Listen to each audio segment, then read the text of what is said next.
So anyway, I got this phone call. My sister called me, and I was in Los Angeles, and said, Mom and Dad have been in a car wreck, and Mother is dead. My sister's here, and I wasn't looking at her, but I said, where were they going? And she said, to a Halloween party. She said, Mom was a black girl, and Dad was a Ku Klux Klan member. We started laughing. And the whole family, I guess, had heard this conversation, and we all started laughing.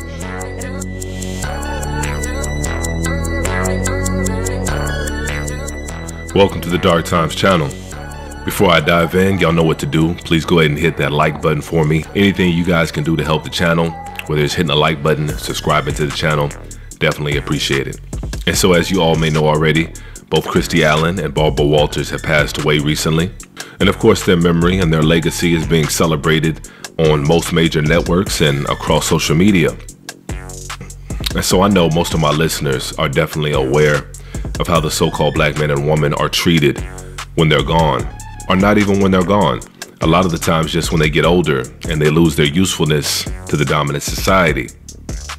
You know, a lot of our icons and a lot of our legends have their image and their reputation tarnished. And that's not what this video is going to be about at all. I'm simply going to attempt to remember these two women for what they were and as they were. So for those of you in the comment section that are going to be saying you should respect the dead and let the dead rest, tell that to Martin Luther King's family. Tell that to Malcolm X's family. Because it seems like almost every other year there's a new book coming out about how Malcolm X was this, how Martin Luther King was this, and all these different insinuations about their lifestyle that goes against anything that they stood for when they were actually here on this earth. So that's something I'm really not trying to hear. Our legends and icons like Michael Jackson. We had Surviving Neverland. I never saw Surviving Graceland, about Elvis Presley and some of his documented behaviors as it pertains to underage girls. You know, we never saw a Surviving Neverland. In fact, it's quite the opposite. They just had a movie about Elvis come out, and it was celebrating Elvis, and it was commemorating Elvis. And we're never gonna have that with Michael Jackson. And I'm not talking about a low budget movie on Lifetime or AMC or whatever the case may be. I'm talking about a major motion film about the life of Michael Jackson. First of all, I can almost guarantee you they won't get a black American to play that role. I doubt the person will be black at all. And then secondly, it's going to be filled with all kind of insinuations and, you know, I'm sure all kind of deviant behavior that was never documented and never proven in court. So that's something we're never going to get as far as our legends and our icons go. We just had a major movie released about Whitney Houston, and I haven't seen it yet, but from what I heard, it's basically an LGBT fest. They're basically insinuating that she lived an alternative lifestyle, which if she did, you know, whatever, that's her business. But if that's not something she openly talked about and openly discussed during her lifetime and while she was here, then there's no business for it to be in a major motion picture. And basically what I've been told about that movie is every negative experience she has in that movie is going to be coming from a so-called black man. All her negative experiences in that movie are with so-called black men, and all her positive ones are going to be with white men and black women. So like I said, it's basically an LGBT fest and the denigration of the so-called black man.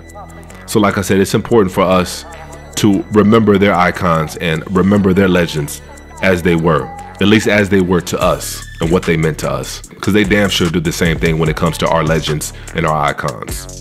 And so the clip that I posted up in the beginning of the video was from an interview that Barbra Walters did with Kirstie Allen back in the 90s. So I'm gonna go ahead and let the clip play and then I'll chime in.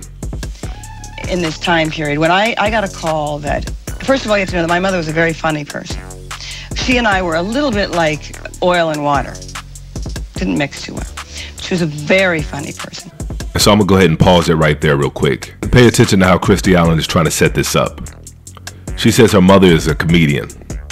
And as far as I know, her mother was a stay-at-home mom for 40-something years, born and bred in Kansas. So there's no real comedic background with Kirstie Allen's mom, but she's trying to use that in order to preface what she's about to say.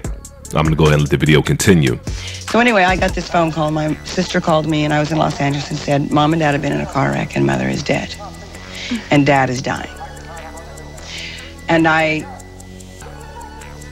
of course, was falling apart. But all I knew was I had to get there. And I got there, and my sister and I, we were all sitting in this waiting room, and we were sobbing. And as I'm crying, I said, my sister's here, and I wasn't looking at her, but I said, where were they going? And she said, to a Halloween party. And I said, what were they dressed as? Why would you ask this? Why would you? And she said, the Odd Couple.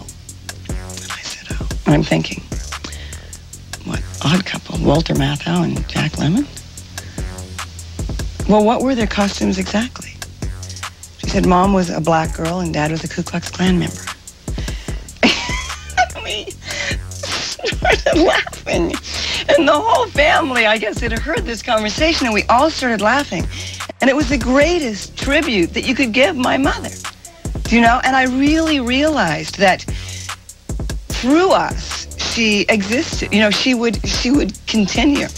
And that she had left us with this wonderful sense of humor and this wonderful ability to laugh and cry at the same time. So I felt closer to her then than I'd ever felt to her in my life. So to me, what's most troubling about this interview is the fact that she had the nerve to come on national TV and tell this story. The fact that she felt comfortable enough to tell this story on national TV in an interview with Barbara Walters that I'm sure was pre-planned in the pre-production meetings. I'm pretty sure that they brought this up and Barbara Walters said, yeah, this would be a funny story to tell. I'm pretty sure Barbara Walters told her, hey, don't worry, you know, it's a funny story. I'm not going to do any follow-up questions with that, so go ahead and tell your story. So basically, you have two white females getting on cold with one another. And then Kirstie Alley has the audacity to laugh about it. I don't see anything funny about a 50-year-old white woman dressed as a black woman and her husband dressed as a Klansman for Halloween.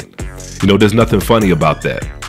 And I'm definitely not the comedy police. I've always been somebody that said you can tell any joke you want as long as it's funny. And the fact that people like her and her parents and people to this day continue to find that funny, that's the issue. Because let's be clear, if the roles were reversed, it wouldn't be so funny. If Angela Bassett did an interview with Barbara Walters and tells that same story, but instead of her parents dressing up in blackface and Klansman outfits, let's say her mom for Halloween decided to dress up like Anne Frank, and her dad decided to dress up like a German soldier in World War II. I don't think Barbara Walters would have found that so amusing, especially Barbara Walters' parents being from a certain community. And let's be clear on that. That's something black people never do. We'll never dress up to mock somebody's pain and suffering on a Halloween under the guise of comedy. That's something we never do. But we see it within the dominant society. Almost every Halloween, somebody will dress up in blackface or Klansman outfits or whatever the case may be. That's something they do on the regular. And to me, all it really does is speak to their level of humanity or lack thereof. Like I said, no matter how much pain and suffering that we've been through, that's something that we never do. And I think that's something that's very telling. And so the next clip is going to be from a video that Barbara Walters did with Minister Farrakhan back in the 90s. And I'm not going to play the whole clip, but I definitely want you guys to pay attention to the tonality in the interview and the tone in Barbara Walters' voice, especially as it pertains to reparations. Like two married people who have tried to live together and have irreconcilable differences. They go before a judge and there's a settlement and there's alimony. And you want reparations like alimony? Yes. To every African American? You want money paid to every African American? She said you want money paid to every African American? She said it twice. Every? Like all of you? You all want money? Like it's some outrageous thing that the descendants of slaves want their money. They want the 40 acres and a mule that their ancestors were promised. Like it's some outrageous thing to ask for something that's owed. Did every so-called Native American or $5 Indian get reparations? Did every one of those people get reparations? Did every Jewish person after World War II in Germany get reparations? So like I said, it's questions and statements like that from people like this. It really speaks to their humanity and how they see the so-called black man and woman. If they see you as less than human, then they're automatically and systematically gonna think that you deserve what's less than human. You don't deserve what everybody else gets because I don't see you the same. That's basically what they're saying, even if they realize it or not, on a subconscious level. And the last clip I'm gonna play is a classic clip with Barbara Walters and Oprah Winfrey. And I know most of y'all probably remember this one from back in the day. The late, great, legendary Paul Mooney had a bit that he did about it. That I care about what happens to black people and people in this country. Did you ever wish you were white? As a little girl, I wanted to be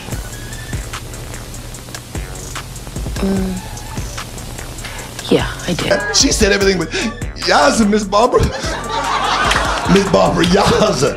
And if Barbara Walters would ask Lena, that Lena would have had all them teeth, that might say, Bob, honey, why would I want to be white, Bob?